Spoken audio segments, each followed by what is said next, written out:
Sin peros. Un momento de compartir, aprender y disfrutar. Espera lo inesperado con la licenciada Susana Rasinski.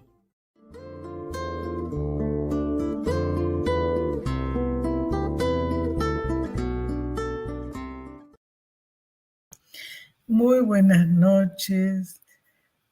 Hoy es un honor tener a un compañero, al coordinador del grupo de investigación sobre Bion, que hace ya más de 14 años que se hace en nuestra asociación psicoanalítica con la doctora Hilda Katz. Y ha hecho un libro que realmente es para felicitarlo porque no solo muestra el aporte y la síntesis de varios autores, sino también sus propios aportes y la clínica que viene hace años trabajando con psicosis, con autismo, con patologías borderline. Bienvenido, Ricardo.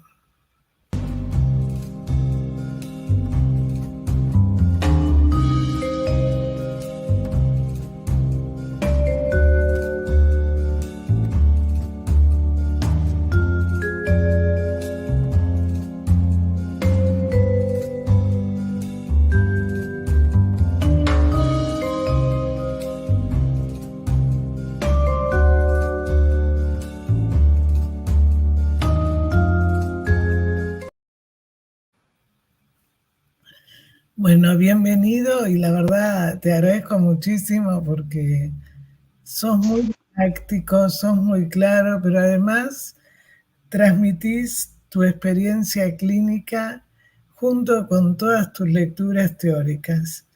Y realmente el libro que hace pocos días salió,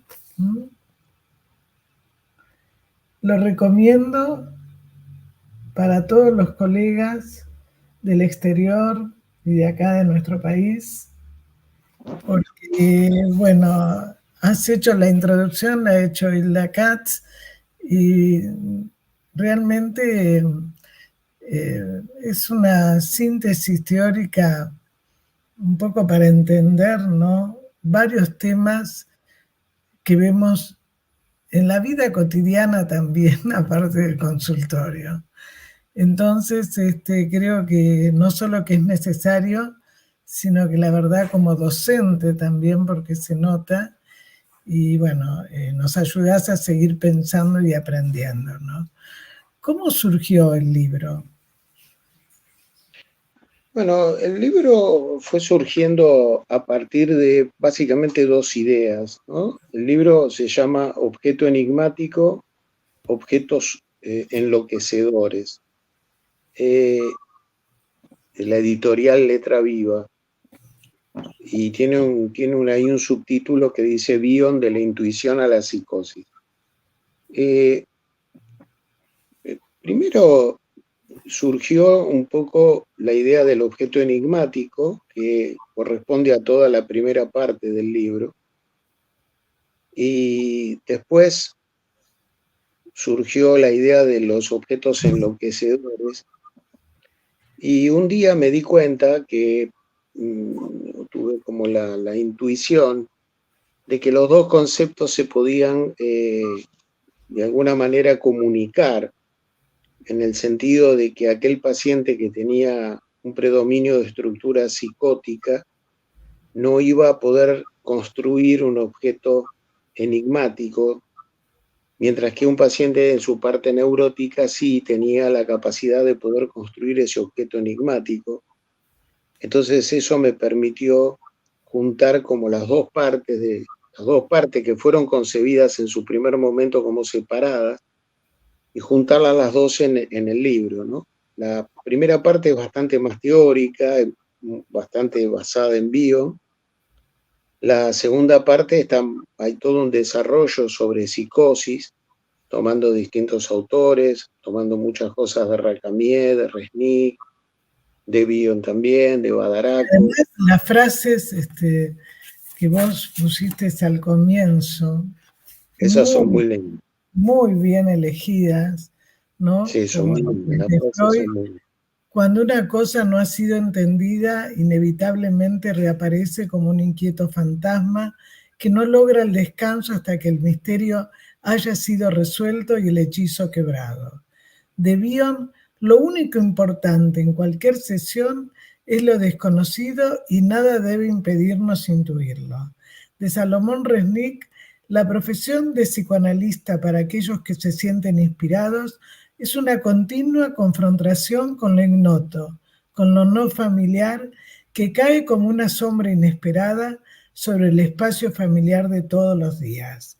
Y de Racamier, se llega a una nueva conceptualización en psiquiatría y en psicoanálisis cuando se logra una evidencia interna poderosa acerca de la coherencia entre los síntomas, la fenomenología de la vivencia, la organización relacional, la transferencia y la contratransferencia, la manera que se adquiere el pensamiento, la organización defensiva y las fuentes profundas de dicha organización. Creo que esta introducción, en todos esos párrafos, está encerrado muchísimo de lo que vos después desarrollás. Muy bien elegido, la verdad que... Lo de intuición, sin duda, porque lo de la intuición aparece en las distintas partes del libro una y otra vez. Lo de Resnick es maravilloso, lo de Resnick, él tiene el concepto de lo fantástico en lo cotidiano. Es un concepto muy, muy interesante en un libro que él escribe todo sobre arte.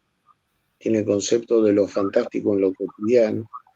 Y lo de Racamier, un poco para rendir homenaje al hecho de que Racamier es un tipo altamente didáctico y que sus conceptos son muy claros y se entienden con mucha facilidad.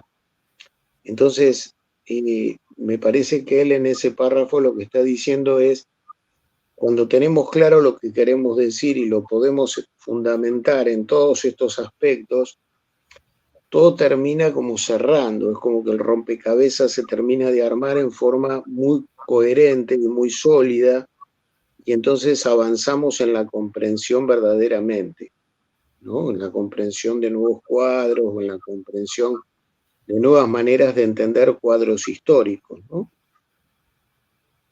Sí, por eso me pareció interesante leerlo para que la gente vea cómo desde la primera hoja, ¿no? Elegir esos párrafos que contienen muchas de las cosas que vamos a tratar, algunas por lo menos de poder explicar con tu saber y con tu experiencia práctica. Vos hablás, digamos, de objetos enigmáticos, objetos sustentadores. A ver si podés explicarnos un poco qué serían, como para poder después hablar de objetos enloquecedores, ¿no? Sí, para entender lo del objeto enigmático, primero tenemos que entender lo de los objetos sustentadores. Aparentemente, cualquier niño, cualquier bebé, necesita perentoriamente introyectar en algún momento un objeto, y ese objeto pasa a ser como el objeto sustentador del psiquismo. Si ese niño tuvo una madre con una buena reverie, una madre capaz de decodificar los estados emocionales por los que pasa el bebé y hacer como una interpretación de esos estados emocionales y devolverle al bebé una narrativa y un gesto corporal que produzca calma, el niño va a introyectar un objeto sustentador benigno. Ese objeto sustentador benigno, todos nosotros lo conocemos, ¿no? Cuando nosotros estamos en alguna situación y charlamos internamente con nuestro objeto sustentador, ¿no? Nos decimos, bueno, Susana, calmate, tranquilízate, ponete bien. O sea, hay como una permanente intercambio con nuestros objetos sustentadores. El problema es que hay pacientes que han tenido en su infancia más precoz madres o padres que han generado una cosa muy intrusiva sobre el niño, o han hecho o han depositado en el niño en forma masiva identificaciones transgeneracionales, identificaciones con los abuelos, con los bisabuelos, y también padres o madres que utilizan al niño como reservorio para descargar por identificación proyectiva masiva determinados aspectos locos de su propia mente. Entonces, si esto ha ocurrido, el chico tiene una relación con un objeto externo que es hostil y que es de alguna manera persecutorio. Yo creo que sería el primer objeto paranoico,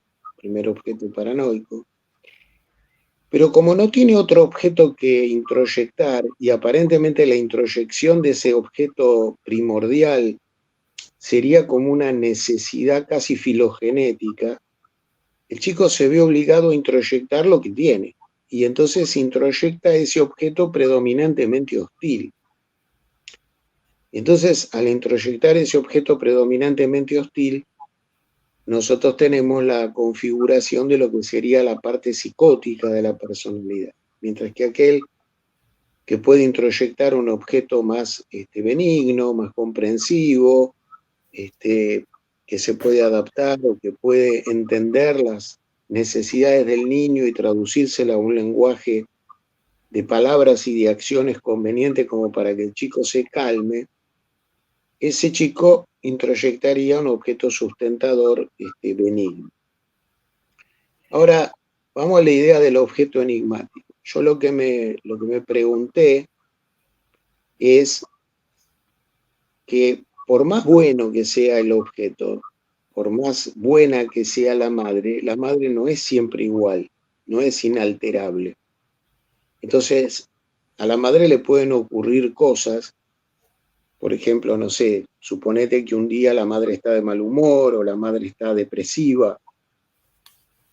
Una madre que hasta ese momento tuvo una reverie adecuada, una reverie correcta, una buena reverie con el bebé, pero que algo le pasó, no sé, la echaron del trabajo, se le murió el padre, la madre, alguna cosa le ocurrió y la madre aparece de golpe como una madre en la cual se corta ese modelo de objeto sustentador benigno. Entonces, ahí la idea es que un chico con un sustentador benigno puede generar lo que yo llamo un espacio enigmático. Un espacio enigmático es como que el chico se pregunta, ¿esta mamá que cambió sigue siendo igual a la que yo siempre tuve? ¿Es igual a la que tengo siempre? ¿Es la misma persona o es otra persona? Y entonces aparece un espacio donde hay como una posibilidad de preguntarse, hay un espacio de indagación a donde está alojado ese objeto que está siendo como revisado. Te iba a decir que un nene de 10 años que se orina a la noche y que los padres se separaron hace pocos meses, con muchas discusiones, con mucha violencia. El papá había tenido mucha violencia de chico, de distintas maneras, y entonces también era violento a veces con la madre, violento más de palabra, no violento físico, ¿no? Que es otro tipo de violencia. Y la madre había tenido una madre muerta, como decimos nosotros. Se separan y entonces el nene ya hacía un tiempo que empezaba a ver protagonistas, dice él, como si yo te estuviera viendo a vos, Susana, y veo otros al lado tuyo. Entonces la madre me dice, yo lo dejo, yo le digo que está todo bien. Me acordé ahora por lo que vos decías. Entonces el nene me dice, mi mamá desde que se separó es otra, no nos da tanta bolilla. Yo le pregunto, ¿dónde está la zapatilla? Y me dice, buscala en distintos lugares. Pero, viste, no está como antes. Voy a lo que vos acabás recién de decir. O sea, en los momentos donde él se siente con más angustia, recurre, ¿no?, a esas compañías, a esas cosas, que por supuesto no es una psicosis todavía, pero tiene esas cosas que está buscando otros acompañantes, ¿no? Claro, está buscando sustentadores alternativos a los momentos en los cuales él siente que su sustentador infantil está haciendo agua, ¿no? Está Claro, por ejemplo, cuestionado. él le dice, no entiendo, papá, vos decís que la seguís queriendo a mamá, pero estás mirando la foto de otra chica. Mamá, vos, ¿por qué vos vas con todos los amigos de papá si antes no ibas? Te lo tiro para que puedas seguir explicando lo que estás explicando. Cómo se da cuenta el chico y cómo lo plantea, ¿no? Uh-huh. Entonces, en ese objeto enigmático, yo creo que yo lo relaciono también con la posibilidad de que aparezca la posibilidad de preguntar, de cuestionar y preguntar.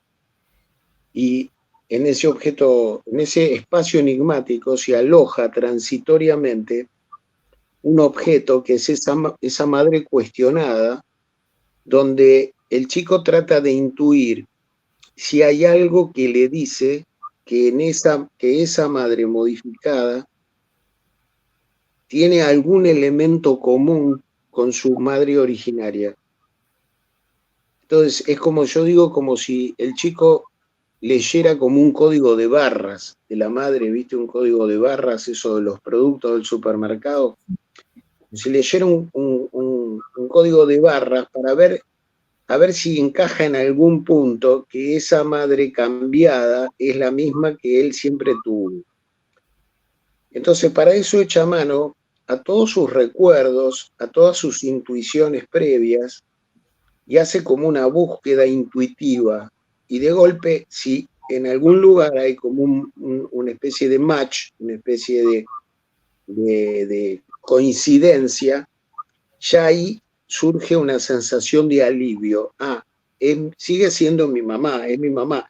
Está diferente. Puedo incorporar que mi mamá ha sufrido un cambio, una transformación, pero sigue siendo mi mamá. Hay ciertos aspectos que sigue siendo mi mamá.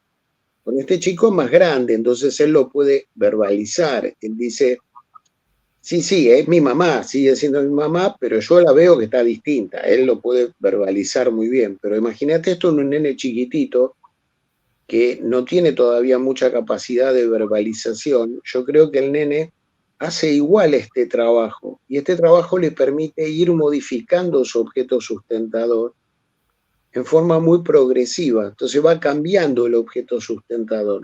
El objeto sustentador va cambiando a lo largo de la vida. Yo te diría que en un adulto nos pasa igual. Cuando vos tuviste una determinada experiencia traumática, ya siendo grande, también modificás tu objeto sustentador. Por ejemplo, tu idea de Dios, ponele Dios como un objeto sustentador, también se modifica cuando a vos te pasaron determinadas cosas. Entonces, si ocurre esta modificación. Yo lo que digo, y es una frase que puse ahí, se me ocurrió, pero sería muy interesante para pensarla y profundizarla más, todavía yo no lo hice tampoco, que a mí se me ocurrió que es como un objeto transicional, el objeto enigmático. Pero es un objeto transicional, no como el que describe Winnicott de la mantita que tiene el olor a la mamá, o del objeto el peluche que tiene el olor a la mamá, sino que es como un objeto transicional intrapsíquico. Exacto, por eso dije como tránsito. Claro, es un objeto transicional pero intrapsíquico. Entonces yo creo que esa sería la principal virtud del concepto del objeto enigmático. Y por supuesto, aquellos pacientes que tienen una estructura a predominio de la parte psicótica de la personalidad, no pueden generar ese espacio enigmático porque es tan tiránica, tienen un super yo tan tiránico, tienen una identificación con algún progenitor loco que es tan tiránica, tan unilateral y tan permanente, persistente, intrusiva, que no hay nunca un espacio para poder cuestionarse a ese objeto. Es como que el objeto está siempre presente, siempre inalterable, siempre igual, siempre de la misma manera. Recién van a tener esa oportunidad cuando se produce el brote psicótico y el objeto enloquecedor es proyectado a lo real, proyectado hacia afuera y deviene objeto perseguidor. Entonces, cuando deviene objeto perseguidor, ahí aparece por primera vez un espacio intuitivo de un enigma y el paciente en un momento dice, ya entendí, me están persiguiendo, me quieren matar. Y entonces aparece el delirio. El delirio sería como que le aparece el espacio enigmático a destiempo. Le aparece el espacio enigmático el día que se sacó de encima su objeto perseguidor, su objeto sí hostil, agresor, proyectándolo afuera. Y entonces deviene un objeto perseguidor. Pero por Esa eso sería la idea. es muy importante lo que decís, para que muchos colegas también, cuando nosotros los supervisamos, les cuesta a veces mucho ver esto, para poder comprender y cómo, que después lo vamos a ver, ¿no? Cómo sería la labor del terapeuta, ¿no?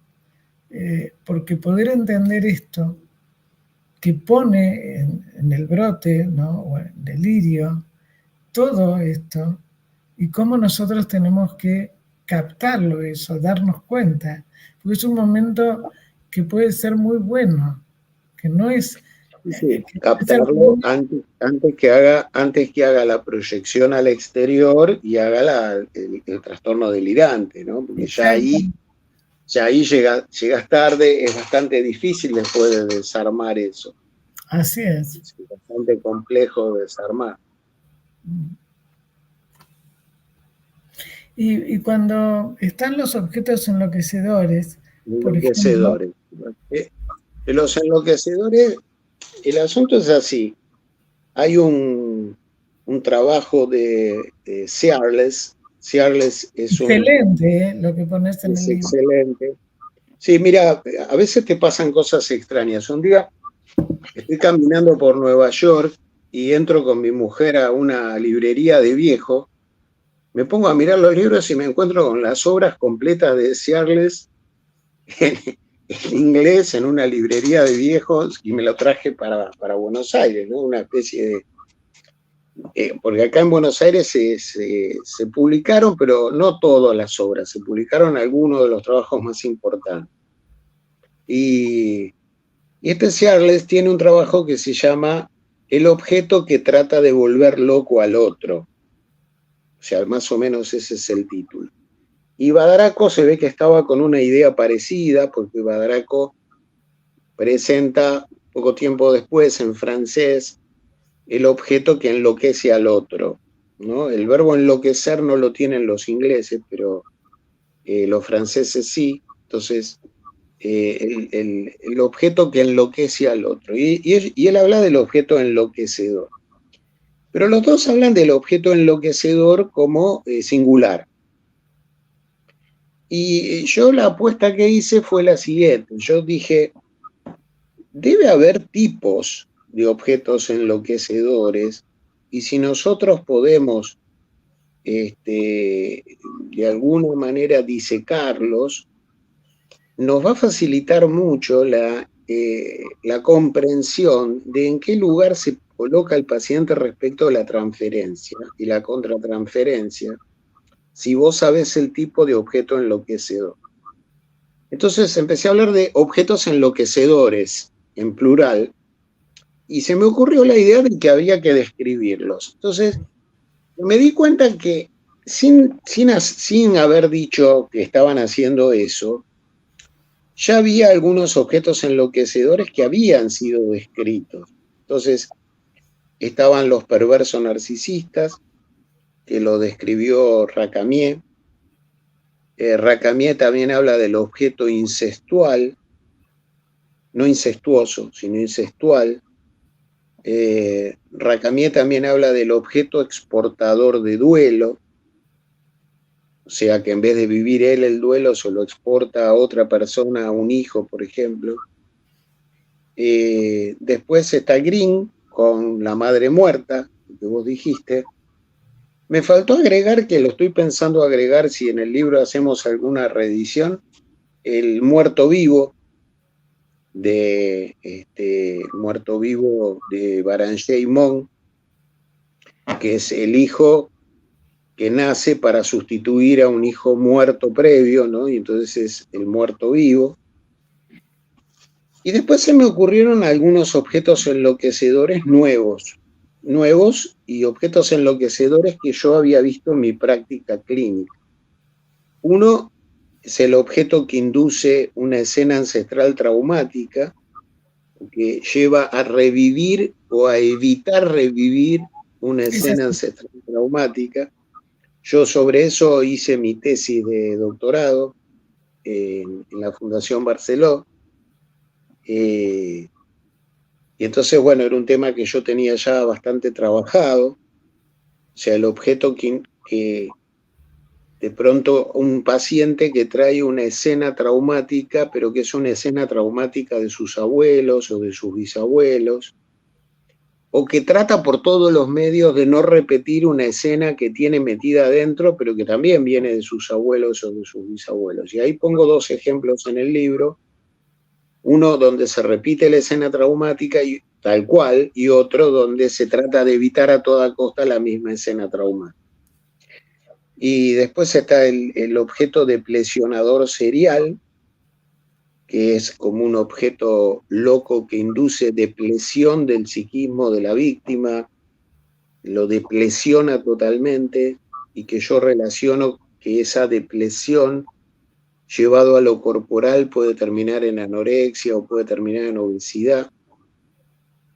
Y después está el objeto tergiversador serial. Y después en la parte de melancolía hablo del objeto extinto y en la de bipolaridad del objeto mutante. Ahora estoy escribiendo sobre bipolaridad y psicoanálisis, así que probablemente en el próximo libro me voy a dedicar a eso, a la bipolaridad y al psicoanálisis. Así que esa es la idea de los objetos enloquecedores. La idea es tratar de identificar algunos patrones que se repiten, de modo tal de que cuando nosotros lo vemos en la transferencia y en la contratransferencia con los pacientes, vos puedas decir, este es un típico deplesionador, o este es un típico tergiversador serial, o este es un típico escena ancestral traumática. Entonces, eso me parece a mí como que facilita la captación de lo que le está pasando al paciente. Por ejemplo, yo en este momento tengo dos pacientes, un hombre y una mujer, que tienen claramente una estructura de muerto vivo, uno reemplazando a una hermana fallecida y el otro reemplazando a un tío fallecido. Un tío fallecido, que fue todo un hallazgo, porque el paciente nunca me había dicho que tenía dos nombres, y un día le pregunto expresamente, ¿pero vos tenés otro nombre? Y ahí me dice el segundo nombre, y yo ato eso a la historia de su tío que había muerto trágicamente. Entonces, bueno, esa fue la idea de los objetos enloquecedores. De ahí vino lo de los objetos enloquecedores. Me estoy acordando la pareja de un paciente. Tiene una hija que la adoptó ella cuando tenía 8 años, porque ella, digo palabras del paciente, ¿no? Se siente como la salvadora, es muy católica, va a una iglesia. La cuestión es que esta nena, la hija, Adoptiva. tuvo hijos, ella no la podía, era enloquecedora para la madre. Y el tribunal le dio a la abuela este hijo, este nieto, transitoriamente, porque la hija que vive con diferentes personas en diferentes lugares, bueno, según esta señora, que ya como que no tiene nada que ver, es lo que le tocó, y como ella pensó que la iba a salvar, ¿no? Bueno, la cuestión es que tiene el nieto y se lo lleva ahora a la pareja que tiene, porque ella le había dado un departamento a la hija, no lo pudo mantener, bueno, la justicia le dio al chico. Pero yo voy a lo que vos dijiste de objeto enloquecedor. Cuando ella está mal, agarra al chico y dice, ¿ves lo que vos me haces? Vos sabés que tu mamá te dejó y tu papá te dejó. Pero yo, por el otro lado, soy la que te cuido, soy la que te doy todo. Como está mal con la pareja, ¿no? Dice, ¿ves? Por vos nos va a dejar él. Y ella a su vez exige todo, que le paguen todo. El chico obviamente ya le pusieron de espectro autista, y porque viste que ahora se usa todo ese espectro autista, y no tiene todavía acompañante, ¿no? Entonces se encierra, tira cosas, rompe cosas, pero es tan enloquecedor esta abuela, además de la madre que tuvo, y tiene un hermano que la justicia se lo dio al papá del otro hermano, ¿no? Que también es muy especial. Es decir, es todo muy enloquecedor, desde los dobles mensajes que enloquecen a cualquiera, no solamente en un caso tan grave como el que estoy contando, ¿no? Entonces, ¿cómo es que la gente... Lo que pasa que, te digo, por ejemplo, tuve un caso muy interesante de un chico adoptivo de 16 años, y este chico se llamaba Alejo. Y entonces me cuenta la madre que la madre biológica le había puesto Alejo, ¿no? Justamente lo alejo. Es un hijo que lo alejo. Y la madre biológica aparentemente era esquizofrénica. Y el chico termina en un instituto de menores durante un año, cuando tenía un año. Y esta gente lo adopta cuando tenía 2 años con él. Entonces, claro, el chico ahora a los 16 abandonó el secundario, se fue a vivir a una villa. O sea, es como que tiene como una cosa como de volver a sus orígenes, ¿no? Porque era de una familia así bastante indigente, aparentemente vivía en una villa. Yo recomendé que busquen a la madre biológica. La madre biológica no la pudieron localizar, están tratando de localizar a un hermano, pero está con una cosa que para los padres era incomprensible. Pero yo les digo a los padres, bueno, está bien, pero ¿qué objeto introyectó este chico durante todo el año que estuvo en el orfanato? Estaba solo, o sea, debe haber introyectado una cosa de que el mundo es muy hostil con él, de que el mundo es un mundo muy abandónico y muy hostil, ¿no? Claro, Entonces, esto no... los padres decían, bueno, nosotros le dimos todo el amor, todo el cariño. Bueno, sí, está bien, usted le dio todo el amor, todo el cariño. Eso en algún lugar él lo registra y lo tiene. Yo le doy la certeza de que ese registro en algún lugar está. Pero también está este objeto, llamémosle sustentador, enloquecedor, hostil, de su primer año de abandono. Claro, y te una pregunta, ¿no? Para la audiencia que... ¿Por qué las personas continúan con los objetos enloquecedores y no los pueden romper? No pueden romper con ellos. Sí, la respuesta sería porque esos objetos enloquecedores son los sustentadores del psiquismo. Al ser los sustentadores del psiquismo, si vos perdés el vínculo con ese objeto sustentador, lo que te sobreviene es una intensa angustia de aniquilación, una especie de terror sin nombre, como decía Bion, y Entonces, resulta terrible, resulta terrible. Esto también tiene mucho que ver, esto que vos comentás, tiene mucho que ver también con las inhibiciones. Muchas veces los pacientes tienen inhibiciones, que pueden ser inhibiciones para trabajar, para estudiar, para tener una pareja, para tener hijos, y esas inhibiciones están generadas por sus vínculos con sus objetos enloquecedores. Entonces, para no romper ese vínculo con el objeto enloquecedor, se acomodan, hacen como un pacto a lo Fausto, dice Bronstein, donde como que firma un pacto con el diablo. El pacto con el diablo es, me dejas hacer algunas cosas, pero hay otras cosas que te ofrendo para que no se rompa el vínculo con el objeto enloquecedor. Y entonces vos te encontrás con un paciente que, por ejemplo, no puede trabajar, no puede estudiar.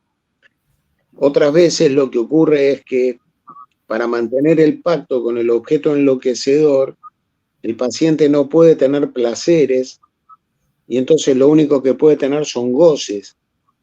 Entonces el paciente es adicto, o el paciente es adicto al alcohol, o es adicto a la cocaína, o es adicto al juego, o es un paciente que come desaforadamente, tiene como episodios bulímicos, ¿no? Y muchas veces la amenaza de ruptura, con el objeto enloquecedor produce una angustia de tal magnitud que el paciente, para tratar de manejar esa angustia, muchas veces recurre a mecanismos obsesivos también, a ritualizar cosas de su vida para que la angustia no lo abrume. Como una forma de controlar la angustia, y además, por ejemplo, te dicen, ¿por qué yo no me puedo separar? ¿Qué voy a hacer? ¿Cómo voy a vivir? Yo ya sé que me hace mal, pero no puedo, ¿no? Esa situación de vacío de los agujeros negros de Bronstein, como de otros autores, ¿no? Como de que incluso, por ejemplo, que es distinto, pero cuando una persona ha tomado 20 años medicación y uno quiere ir bajándole la medicación y se angustia mucho, tiene mucho miedo, porque en ese momento... Claro. Hay personas que hacen como una especie de uso mágico de la medicación. Exactamente. Uso mágico de la medicación, por ejemplo, para que no le aparezca la angustia.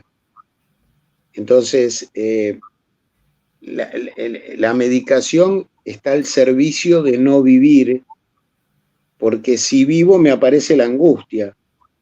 Entonces prefiero estar empastillado todo el tiempo y no vivir como una manera de controlar que la angustia no aparezca. Es muy interesante porque, digamos, muchas veces pasa que cuando vos tenés al perseguidor adentro, el paso siguiente sería que ese perseguidor interno pasa afuera, pero si pasa afuera pasa como un objeto perseguidor, como un objeto persecutorio. Entonces, hay que haberlo debilitado mucho el vínculo con ese objeto perseguidor para atenuar la posibilidad de que, para que ese objeto regrese al exterior y no se torne un objeto perseguidor. ¿No? Hay que debilitarlo. Para eso el analista se ofrece como un nuevo objeto sustentador. Un objeto sustentador más benigno que el objeto sustentador que tuvo el paciente. Esto es muy interesante porque vos sabés que Ferber tenía una formación religiosa muy intensa porque él era protestante en Escocia, y él decía que la profesión que más se parecía al psicoanálisis era ser exorcista, porque él decía que toda psicopatología es psicopatología de la relación del paciente con sus objetos persecutorios, hostiles, sus objetos enloquecedores. Entonces, de alguna manera es muy parecido a un exorcista donde curar al paciente es liberarlo de la persecución de sus objetos hostiles y de sus objetos perseguidores. Claro, vos me haces acordar, una vez fui a ver de qué se trataba el Pastor Jiménez. Obviamente se dieron cuenta que yo no tenía nada que ver, ¿no? Me dijeron, y una de las cosas que se da en esos grupos, ¿no? Toca a Dios, toca a Dios, sale el demonio del cuerpo. La gente se cae, ¿no? Me hiciste acordar ahora con lo del exorcismo, ¿no? O sea, esta cosa de sacar el diablo de adentro del cuerpo. Claro. Y el hecho de que se cae también tiene mucho que ver a esta sensación de que si es el sustentador del psiquismo, cuando vos lo quitás, el paciente siente como una marioneta que perdió los hilos del titiritero, como que se desploma, ¿no? Es como que se queda sin el objeto que lo sostiene, ¿no? Por eso es sustentador, porque lo está sosteniendo de abajo. Lo suelta y el paciente se desploma, se cae al piso. Sí, por eso creo que es muy importante, ¿no?, que los que trabajamos con pacientes así, porque aún en pacientes que aparentemente están mejor, todos tenemos nuestros núcleos psicóticos. Entonces el tema es cómo se tiene que formar el terapeuta y supervisar, porque muchos errores también de las terapias, y vos lo sabes muy bien, Ricardo, se quedó en lo reprimido, sin tener en cuenta los aspectos escindidos, ¿no? Entonces, cuando un paciente va poniendo sus distintos fragmentos, ¿no? Viste que recorre el otro día un paciente nuevo, ¿no? Era como que él contaba los distintos terapeutas, pero ninguno le venía bien, ¿no? Era como sus fragmentaciones, ¿no? Entonces, bueno, pero aparte una guía que me habrás escuchado alguna vez decirlo en el grupo de Bio, una guía importante, yo creo que es para el terapeuta preguntarse siempre quién está hablando y a quién le está hablando, ¿no? Porque es ahí donde uno presupone que está hablando el paciente y a lo mejor uno está hablando con el padre o con la madre del paciente. Sí. Y en una charla donde uno presupone que está hablando con uno y resulta que está hablando con el paciente cuando era un niño, ¿no? Eso se vive, por lo menos a mí me ha pasado muchas veces, incluso en el hospital, una reunión familiar, que el chico no hablaba y en ese momento empieza a hacer las voces de cada uno de los miembros de la familia y diciendo determinados recortes que habían dicho. Por supuesto que la familia no podía entender lo que había pasado, ¿no? Sí. De hecho, en el libro hay capítulos dedicados a la identificación proyectiva, donde la parte psicótica siempre abusa de la identificación proyectiva, porque muchas veces necesita proyectar el perseguidor o asumir que el paciente que es el perseguidor y entonces proyecta su sí mismo en otro, o al revés, proyecta el perseguidor en otro y él se queda con su sí mismo, pero siempre manteniendo esa relación con el objeto enloquecedor, ¿no? Y eso muchas veces los terapeutas jóvenes les cuesta mucho ese punto, darse cuenta que yo digo que son pacientes que hablan en dos canales, como que hablan en canal 7 y canal 13. Entonces, cuando hablan en canal 7, vos estás con el paciente, pero cuando hablan en canal 9, estás hablando con la madre del paciente o con el padre del paciente, ¿no? Y cambia absolutamente todo, cambia la manera que se trata. Es muy interesante. El primero que se da cuenta de esto es Ferber. Y yo creo que tiene un enorme mérito de darse cuenta de esto, y por eso Odgen y Otto Kemper dicen que Ferber es el que da la mejor explicación para entender a los borderline, cómo los borderline cambian todo el tiempo el canal que te están transmitiendo, y también para entender los pacientes psicóticos y los pacientes con personalidad múltiple, por esta capacidad de Ferber de darse cuenta de que siempre hay un objeto. El tema es con los objetos internos, no es con las pulsiones. Él dice que es con los objetos internalizados, buenos o malos. Sí, hay un párrafo que a mí me pareció muy importante destacar. Vuelvo a decir, es un libro para leerlo con detención, para estudiarlo y bueno, y hacerse muchas preguntas, ¿no? La represión no se ejerce contra impulsos o recuerdos, sino objetos internalizados que son tratados como hostiles, que es lo que acabas de decir.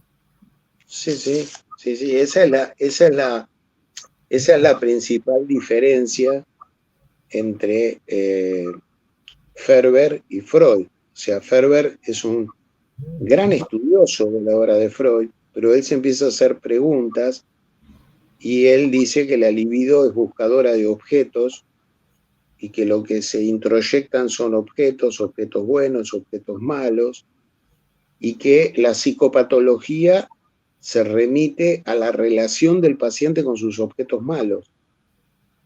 Él tiene una claridad meridiana y lo explica, pero con una claridad extraordinaria. Yo creo que porque él venía de la filosofía, antes de estudiar medicina, él había estudiado filosofía, entonces tenía una claridad conceptual que no tenía Klein. Klein, ella era psicopedagoga, Klein tenía grandes intuiciones clínicas, pero no tenía esta cosa fina, psicopatológica, de poder explicar con rigurosidad cómo se generaba el cuadro, cómo ocurría el cuadro, ¿no? Y él lo explica muy bien, lo explica realmente muy bien. Después, siguiendo un poco el libro, otro aspecto, digamos, que abarcás, ¿no? Remitiéndote a Bion, como toda patología mental proviene de un sueño, de una ensoñación, de una incompleta o no exitosa. Bueno, ahí vos sabés que me costó a mí bastante entender esto, porque Bion decía que tanto cuando dormimos como cuando estamos despiertos, estamos ensoñando lo que ocurre. Y a mí me costó entender un poco de a qué se estaba refiriendo Bion. Y yo creo que se estaba refiriendo a que en realidad nosotros nunca nos conectamos con lo real. Él por eso llama lo real o no se sabe muy bien si quiso decir o, quiso decir origen, quiso decir cero. Era la otra pregunta que te iba a hacer antes de terminar, ¿no? O quiso decir objeto originario, ¿no? Porque Ferber hablaba de o como objeto originario. Pero lo que dice Bion es,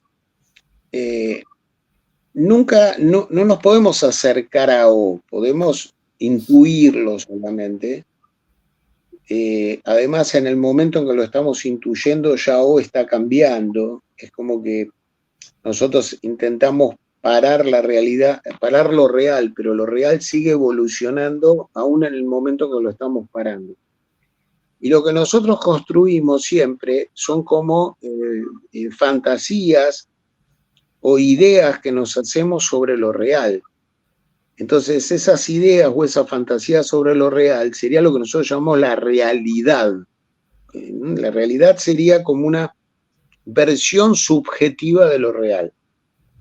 Una versión subjetiva donde distorsionamos lo real para hacerlo tolerable a nuestra mente. Entonces él dice, miren que no solamente en el sueño ensoñamos, también ensoñamos cuando estamos despiertos, en el sentido de que no estamos en contacto con lo real, estamos en contacto con versiones que nosotros construimos sobre lo real, que se llama O. Y por eso él dice, hay un O de la sesión, cada sesión tiene un O, o sea, cada sesión tiene una verdad última, una cosa inalcanzable, en permanente evolución, a la cual solo nos podemos acercar intuitivamente. Por eso, de ahí viene esto de acercarse al paciente sin memoria, sin deseo, sin afán de comprensión, como acercarse al paciente como haciendo una especie de vacío contenedor, una especie de vacío donde se pueda alojar lo que el paciente es. Porque si nosotros somos capaces de intuitivamente estar en contacto con lo que el paciente es, él dice que ocurre, se pone en marcha la intuición y en un momento aparece un hecho seleccionado.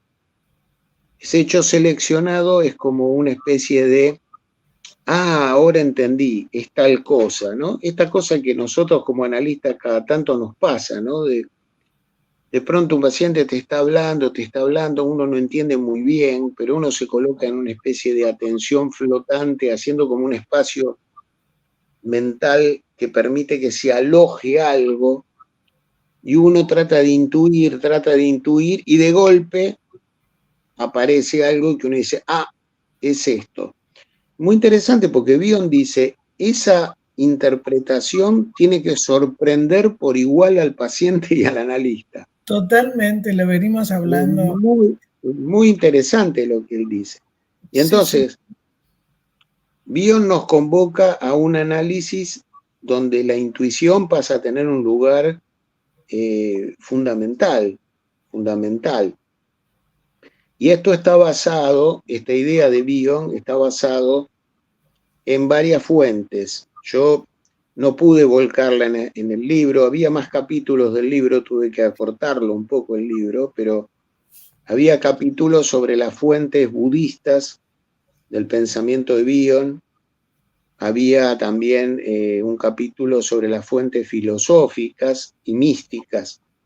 Bion se basa mucho en San Juan de la Cruz, se basa también mucho en un monje que se llamaba Eckhart, Meister Eckhart, monje del año 1500, que él hablaba de eso. El monje este decía, para entender a Dios hay que vaciarse de todo, y al vaciarnos de todo se genera un espacio, y en ese espacio Dios viene a alojarse en nosotros, y cuando Dios se aloja en nosotros, está el Padre, está el Hijo, y aparece el hecho seleccionado que sería como el Espíritu Santo, ¿no?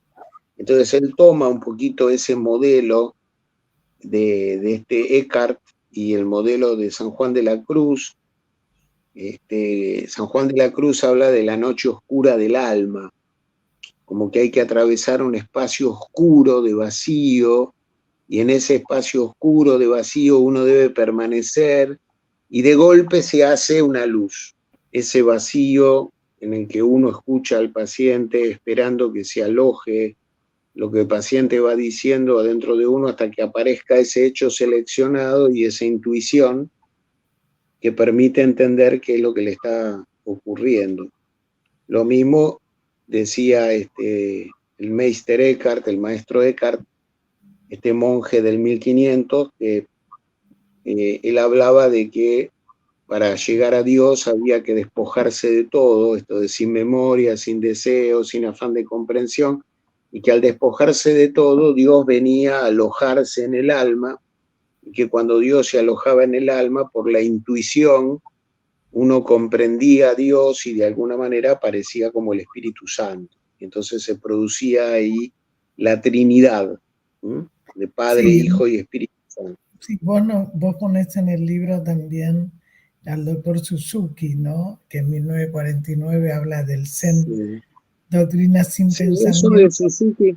Eso de Suzuki fue un hallazgo porque yo ya había leído la obra de Bion hacía unos años y me había puesto a leer bastante de budismo, y un día me compro un libro que se llamaba La teoría Zen del inconsciente, una cosa así era el título en inglés. El libro estaba traducido al castellano, y cuando leo el libro, ahí Suzuki habla de un maestro Zen, el quinto patriarca Zen, que se llamaba Huinen, que prácticamente dice la misma frase de Bion.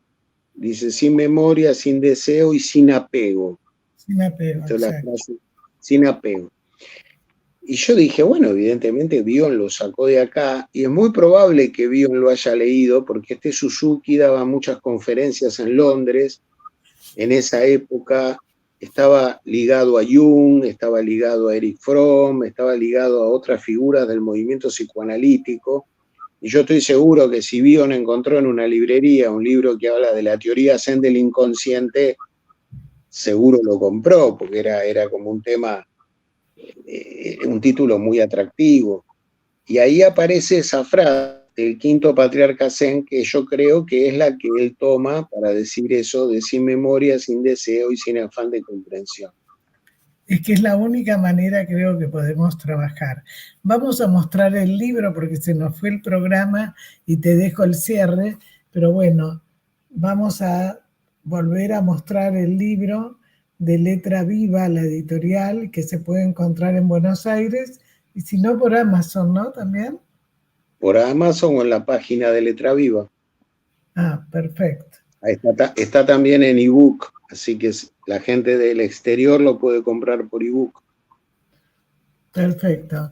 Bueno, te agradezco, un abrazo fuerte, pero te dejo el cierre del programa, con lo que vos quieras. Desde por supuesto, agradecer enormemente esta invitación. Para mí siempre es un gusto inmenso estar hablando contigo, estar en el programa. Sé que hay mucha gente que nos sigue, sé que es una manera de difundir las ideas muy, muy, muy interesante. Creo que es muy meritorio lo que vos estás haciendo con el programa. Y bueno, creo que los invito a leer Escuela Inglesa. Me parece que ese sería el cierre, ¿no? La Escuela Inglesa perdió prensa, quizá al lado de lo lacaniano, la Escuela Francesa, los autores franceses, pero creo que Ferber y Bion son dos indispensables, que cualquier analista tiene que conocer muy bien, muy, muy bien. Acá en Buenos Aires Ferber no se le da mucha bolilla. En el exterior hay muchos grupos que estudian Ferber, han escrito muchos libros sobre Ferber, y es un autor que se discute mucho. Yo tuve la suerte de ir a un congreso en Edimburgo con las 100 personas que más han estudiado Ferber, el año del centenario del nacimiento de Ferber, y es un autor brillante, y Bion toma muchas cosas de él. Bion continúa, profundiza muchas cosas de él. Cuando yo estudiaba en la facultad, me acuerdo, porque lo tengo el libro de Ferber, uno de los libros, de tapas azules, sí, y que era muy importante. Estudio, ¿no? Psicoanalítico de la personalidad, se llama. Exactamente. Pero es, bueno, es el único libro que él escribe en vida. Después yo tuve la suerte de conseguir los escritos póstumos, que son los escritos que la familia permitió que se publiquen, y la tesis de doctorado de él está también publicado en Inglaterra. Y realmente tiene trabajos brillantes. Hay algunos trabajos que están en el International Journal of Psychoanalysis. Hay uno sobre los objetivos del tratamiento psicoanalítico que es brillante, que es uno de sus últimos trabajos, que es que habla del exorcismo, ¿no? Aparte era un tipo muy libre pensador, porque él se atrevía a decir lo que pensaba en un momento donde, viste, decir que el psicoanálisis era como un exorcismo, había que tener muchas agallas para decir eso, ¿no? Y él era un tipo muy libre pensador, ¿no? Muy libre pensador. Bueno, muchísimas gracias. Contentísimo de estar con ustedes. Bueno, gracias. Ya nos veremos otra vez en el programa y después en el grupo que estamos siempre. Gracias, un abrazo. Un abrazo.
Peros.